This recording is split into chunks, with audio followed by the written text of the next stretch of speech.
كنت قبل سنتين في كولومبيا، في مدينة في شمال كولومبيا سانتا بارانكيا، في لقاء عربي أمريكي لاتيني. كنت أتحدث مع سيدة من الضيوف. اقترب عندي السفير الذي جاء بعد الأستاذ الخطابي، قال لي إنك تتحدث مع مؤسسة. قلت له كيفاش؟ قال لي إنك تتحدث مع مؤسسة. يعني أنا بعد ذلك سأعرف أني كنت أتحدث مع مؤسسة حقيقية.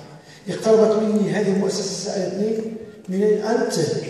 في إطار الحوار قلت لها أنا من المغرب. من أين بالضبط من المغرب؟ قلت لها من شمال المغرب.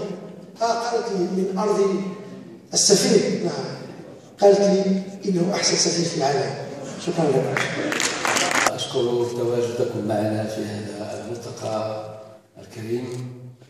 كما يطيب لي أن أتقدم بالشكر الجزيل وعميق الامتنان لصديقي الأستاذ بوطيب عبد السلام والأخ الكريم الفاضل، رعاهما الله جميعا وجميع الحاضرين الكرام. بداية أتقدم بأعمق شكر عن هذه الالتفاتة الكريمة التي تذكر بعض أبناء هذا الوطن الكبير، هذا المغرب العزيز الذي يمتد عبر الجغرافيا والتاريخ والمسافات. ولقاء من هذا القبيل هو لقاء يتضمن الكثير من الرموز ومن الأبعاد التاريخية والثقافية والعلمية، وكذلك التحاب والتقارب والتداني والتواصل والتقابل والتعامل الذي ينبغي أن يكون أو أن يسمو بيننا جميعا.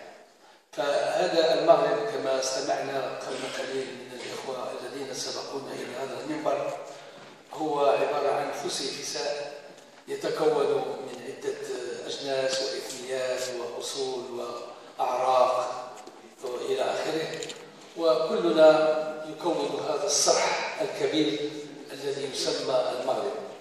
فإذا كانت الهوية الأمازيغية التي كانت مهمولة ومنسية ومقهورة ومهمشة فيما مضى من التاريخ، فقد آن الأوان بأن تعود وأن تحتل مكانها الذي يليق بها، وأن تسمو إلى منزلتها التي هي حقيقة وقمينة وحرية وجديرة بها، لأنها عنصر أساسي فعال وجزء لا يتجزأ من هذه الهوية. الهوية بمعناها الأعمق هي ولاء وانتماء لهذا الوطن، فلولاها لما كنا جميعا. ولا أطيل عليكم، فقط أريد أن أشير إلى ملاحظة بسيطة فقط، وهي الكلمة التي تكرر في مثل هذه اللقاءات باستمرار، وهي كلمة التسامح. نقول نحن متسامحون، الحضارة العربية في الأندلس كانت متسامحة والمسلمون كانوا متسامحين إلى آخره.